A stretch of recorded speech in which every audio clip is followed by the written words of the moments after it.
So I know many of you have seen a live conversation that me and Royce 59 had pertaining to Vlad TV and his misquote of Minister Farrakhan and him posting it. And we had a difference of opinion. Royce said that he needed the minister to apologize, and he needed to make a public apology. My position was, well, for me, all he needed to do was take down the misquote and clarify that the minister never said that. Because for me, an apology is an emotional statement. It's something that you feel. And if a person doesn't feel something, I don't want an apology from you if you don't really actually believe that. So we went back and forth and we had difference of opinion. And based on that ideology, that's how I believe. That's me. I'm not going to apologize for something that I don't feel I should apologize for. And you can't force me into an apology.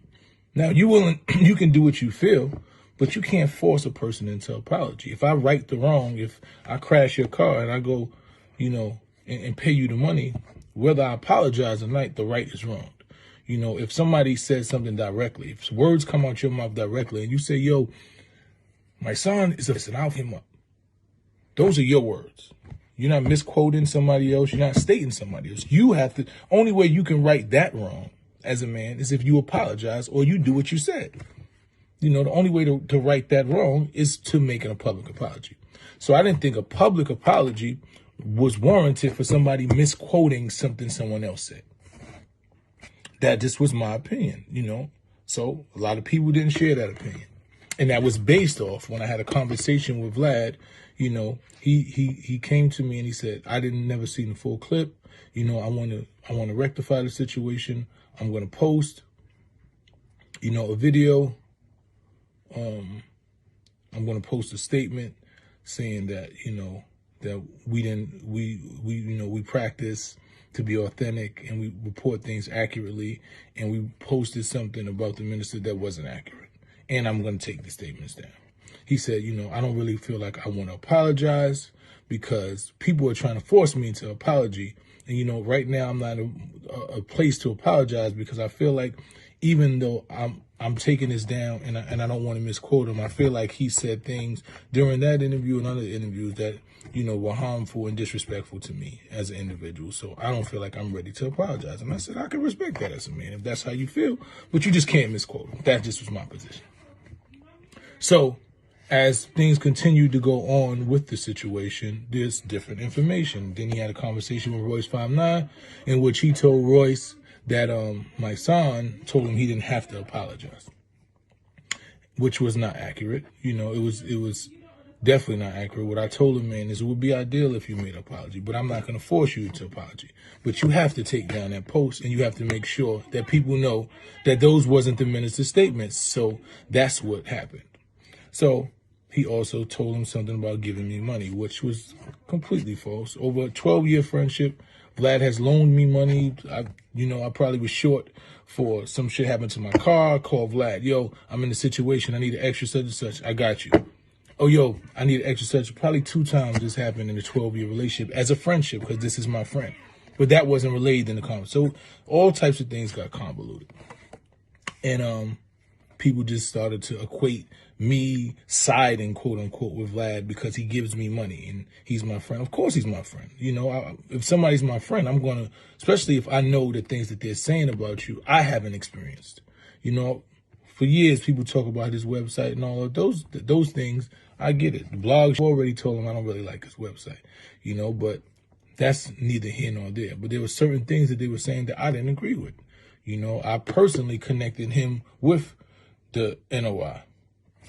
And he's done interviews with them. He's had security with them. They've had a relationship.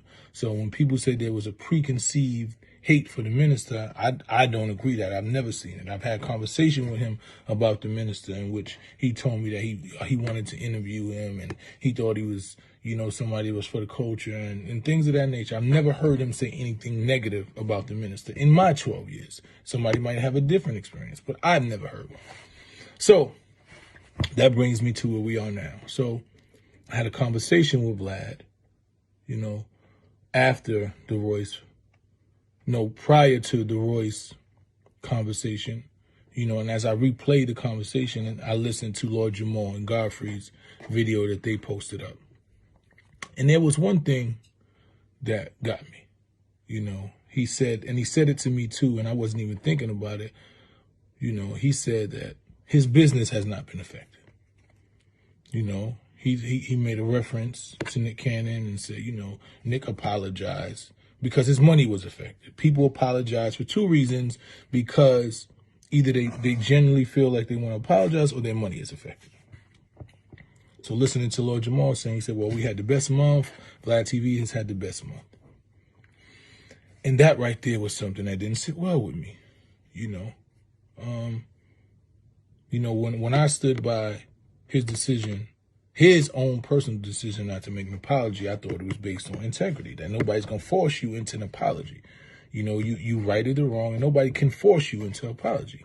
But now, after listening to what he said to Lord Jamal and running back what he said to me, he is willing to make an apology if his money is affected. You understand what I'm saying? It means that if the people he worked for and he's doing business with decide, you need to make an apology because it's going to affect your bottom line, then he would make an apology. But the people who supported you, such as myself, Lord Jamal, Godfrey, people who you call friends and we called you friends and we willing to stand by you, because I'm loyal to a fault. That's the person I am. If you're my friend, then I'm going to ride with you. That's just who I am. Win, lose, or draw, we're going to fight when we get home, but I'm going to ride with you. I'm going to call you out when you do some bullshit. I'm going to say it's wrong, but I'm going to ride with you long as I know that your intentions are genuine and they're based on integrity. And that's why my hat says integrity over income. So when you start to say, well, my money's not affected, and Vlad TV has had the best month it's ever had, then I realized that we morally conflict, because I was standing by a man who was making a decision based on integrity. I was standing by a man who said he was willing to deal with whatever came with the backlash, But I realized you just willing to lose us black people, us black friends you have, us black supporters, us black anybody, rather than lose the business. Because if the white man that you work with who was cutting your checks decided, you got to make an apology, you would make that apology because it would affect your bottom line. So that means that you're willing to sacrifice black people. You're not willing to sacrifice your money. You're willing to sacrifice your black fans and your black friends and everything. You're willing to put us in positions that we stand by you, long as it doesn't affect your money. That's something that I morally conflict with. And as a man, I can't stand by that, And I realize I'm loyal to a fault, but I understand the line where you draw with friendship, because my integrity means everything. Like people tell you, I went to jail for 7 years because I wouldn't tell somebody else to do the crime. That's how I am. I'm built like that. It's not a soldier. I think that's a general's mentality. I'm willing to deal with whatever comes with being involved with something. If I'm in the streets, I'm going to abide by the laws of the streets. When I'm not in the streets, I'm going to abide by the laws of whatever, institution that I get involved with, because I'm wholehearted. This is who I am. I deal with integrity. I deal with morals, values, and principles. And that's what I stand on. So after listening to Vlad say that his money hasn't been compromised and that his bottom line hasn't been compromised, that's a quagmire for me. So you don't believe that us black people and friends of yours have the ability to affect your bottom line. So you don't have to apologize. You're not apologizing because it's based on integrity. You're not apologizing because it's based on the fact that us black people and people who have an issue with you can't affect your bottom line. That's where the code comes in for me, And I wouldn't even want to make this statement because this is a person that I called my friend. But when I realized that you're willing to compromise me and put me in compromising positions but standing behind you, and it's based off money, then we have a different... I will die with a friend of mine. If I call you my friend, I'm going to die. I don't care what color you are. You can be green. If I call you my friend, then I'm going to die with you and for you. But I'm not going to sacrifice you if I'm not willing to sacrifice money. So when I had this conversation with him, it was clear to me that if his financial circumstances had been jeopardized or compromised by the fact that people wanted him to make an apology, then he would make the apology. Not he's willing to stand on it, lose his money, lose everything because that's what his moral position is. It's that we don't have enough power to stop his bottom line. That's something I can't co-sign. That's something I don't stand by. See, the difference between me is I'm never going to say sorry if I'm not sorry. I don't give a fuck if I lose my house, my wife, my kid. I'm never going to say sorry if I'm not sorry because I stand on integrity. That's the person I am. I'm going to die on what I stand on. That's who I am. So that was my position by standing and saying, well, brother, if you don't want to say sorry, if you don't feel you're sorry, and you say you're willing to deal with whatever comes with it, I'm going to stand by that. I respect that. Long as you make sure that you let the world know that you misquoted the minister. But I realize it's not about integrity with him. It's about the fact that his finances haven't been jeopardized. And we as black people don't have the power to jeopardize his finances. So at this point, I can't support that. And I will also ask all other blacks to be on code. If we're going to be on code, let's be on code all the time. Lord Jamal, Godfrey have made positions. They can't with them. They're not going up there. I've made a position. Since your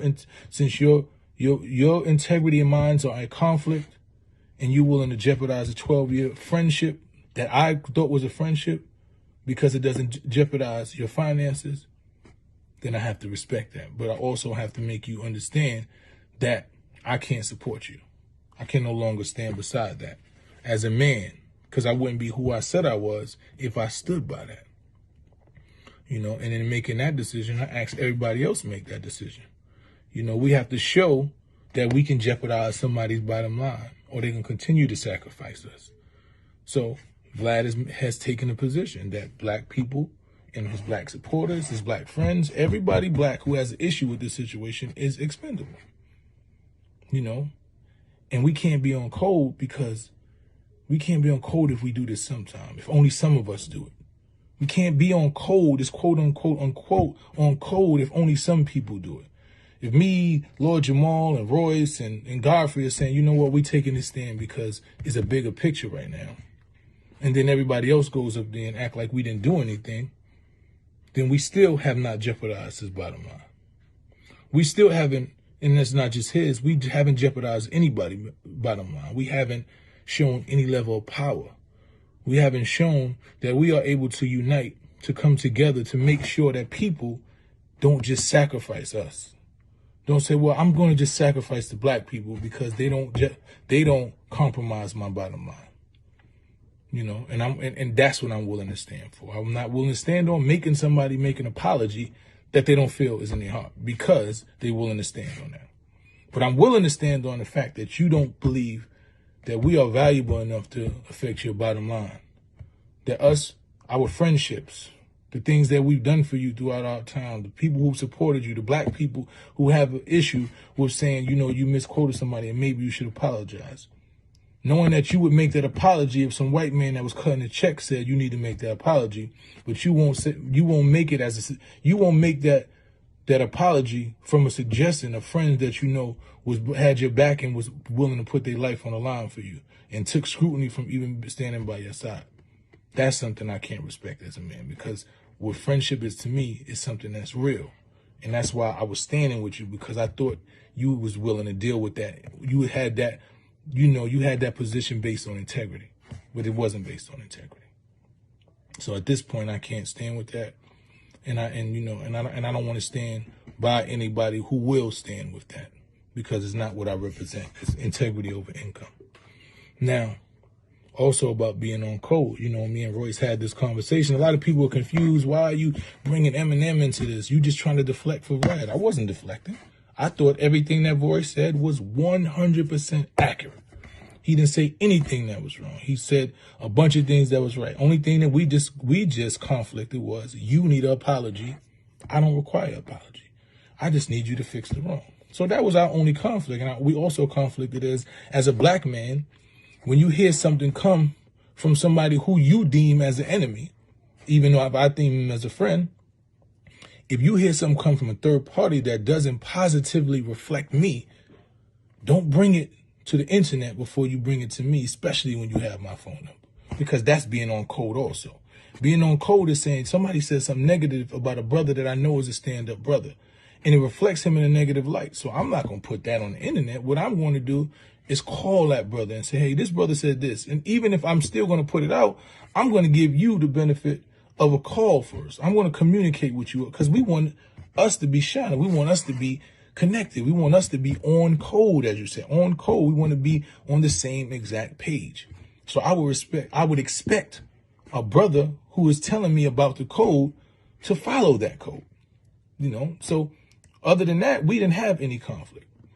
But I also want the brother Royce to find out, when I put out the situation about Eminem and Mariah Carey, it was brought to me after, because, you know, I don't follow the internet beefs and all that shit. I don't really know, but it was somebody that reached out to me and said, you know, it's kind of ironic that Royce would have that position about being on code, and Eminem has been calling Mariah, a black woman, boys for 10 years straight. You know, disrespected her and her husband. You know, even Nick had to get involved. And Nick even quoted as saying, you know, it's crazy how a white man can call our queens in this day and age. You know, and being on code. Now, this is your friend. This is somebody that you call a friend, you know.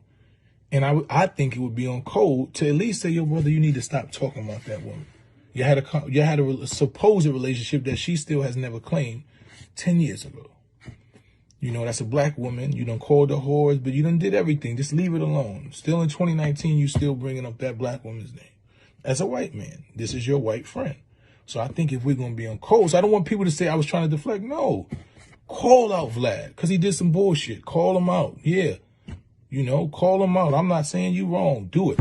You require apology. I just require the right to be, regardless of what we knew, that this brother who was a guest in hip hop, this white man who was a guest in hip hop, had to make some type of, there has to be some recourse. There has to be some level of, you know, reprimand, some level of atonement, something. We both agreed with that. We both did. The difference was we disagreed with the level and what looked like atonement to you. Somebody saying apologize to you or sorry to you was something that you felt comfortable with. For me, I don't need an apology if it's not based in honesty and ain't based in where it comes from.